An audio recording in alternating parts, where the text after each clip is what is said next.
এটি কোনো দুর্গম চরাঞ্চল নয়। এটি পটুয়াখালীর বাউফল উপজেলার দাসপাড়া ইউনিয়নের ৩ নম্বর ওয়ার্ড। মাত্র ১ কিলোমিটার রাস্তার অভাবে বছরের পর বছর চরম দুর্ভোগে দিন কাটাচ্ছেন প্রায় ২,০০০ মানুষ। রবকাচি বাড়ির সামনে থেকে খলিফা বাড়ি পর্যন্ত প্রায় ১ কিলোমিটার এই কাঁচা রাস্তাটি বর্ষা এলেই কাদা আর পানিতে একাকার হয়ে যায়। সামান্য বৃষ্টিতেই চলাচল প্রায় অচল হয়ে পড়ে। সবচেয়ে বেশি দুর্ভোগ পড়েন স্কুল কলেজগামী শিক্ষার্থীরা। কাদা মাড়িয়ে প্রতিদিন বিদ্যালয়ে যেতে হয় তাদের।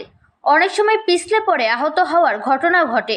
শুধু শিক্ষার্থীই নয়, কৃষক, ব্যবসায়ী, রোগী ও সাধারণ মানুষ সবার জন্য এই রাস্তা এখন দুর্ভোগের প্রতীক। জরুরি প্রয়োজনে রোগী হাসপাতালে নেওয়া হয়ে পড়ে কঠিন। স্থানীয়রা জানান, আমরা বহুবার রাস্তার দাবি জানিয়েছি, কিন্তু এখনও কোনো স্থায়ী ব্যবস্থা হয়নি। বর্ষা এলেই আমাদের কষ্ট কয়েকগুণ বেড়ে যায়। স্থানীয়দের একটাই দাবি, দ্রুত এই ১ কিলোমিটার রাস্তা পাকাকরণ করা হোক। তাহলে প্রায় ২,০০০ মানুষের দীর্ঘদিনের ভোগান্তির অবসান হবে এবং শিক্ষার্থী সহ সাধারণ মানুষের নিরাপদ চলাচল নিশ্চিত হবে। মিথিলা আক্তার মেধা, খবর বাউফল।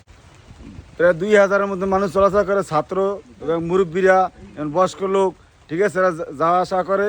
এই রাস্তাটা কাঁচা রাস্তা এখনও চলতে আছে, কিন্তু আমরা একটাই দাবি, কাঁচা রাস্তা যেন পাকা হয়, এইটাই আমাকেও দাবি। আর এই রাস্তা দুর্ভোগের লেগিয়া মানুষ অ্যাক্সিডেন্ট নেয়, কিন্তু ছাত্ররা স্কুলে পড়ালেখা করতে যাইতে পারতেছে না, মুরব্বীরা চলাচল করতে পারতেছে না, ঘরে থেকে নামতে পারে না, মুরব্বীরা সবসময় ঘরেই থাকে, বুঝছেন ভাই। এই জন্য আমরা এই এমপি মহোদয়ের কাছে একটাই দাবি, যেন কাঁচা রাস্তা যেন পাকা হয়। দিগবাড়ি রবকা দিগবাড়ির সামনে পিছনে পশ্চিম পিছে এই রাস্তাটা খলিফা বাড়ির দিকে পড়তা। এখান থেকে আমি একজন বর্তমান যে মেম্বার আমার এই আনিস মেম্বার, তার বাড়িতে মাঝে এই রাস্তাটা হয়েছে মেলছে দিয়া। এই রাস্তাটা অনেক কলেজের স্টুডেন্ট যায়, তারপর হাই স্কুলের লেভেলের মাদ্রাসার অনেক ছাত্ররা যাইতে অনেক কষ্ট হয়।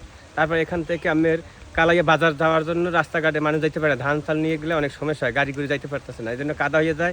দুই সাইডে রাস্তা অনেক চাপাও, কোনোই নাই। হ্যাঁ, দুই সাইডে পুষ্কিনি এইটারে পাইলিং করে রাস্তাটা আমরা এই রাস্তা হোক আর পাকা করে দেব। এই রাস্তাটা আমরা আমাকে এমপি সাহেব মহাদার কাছে এটা আমরা দাবি করি, এই জন্য আমাদেরকে পাস করাই যায়।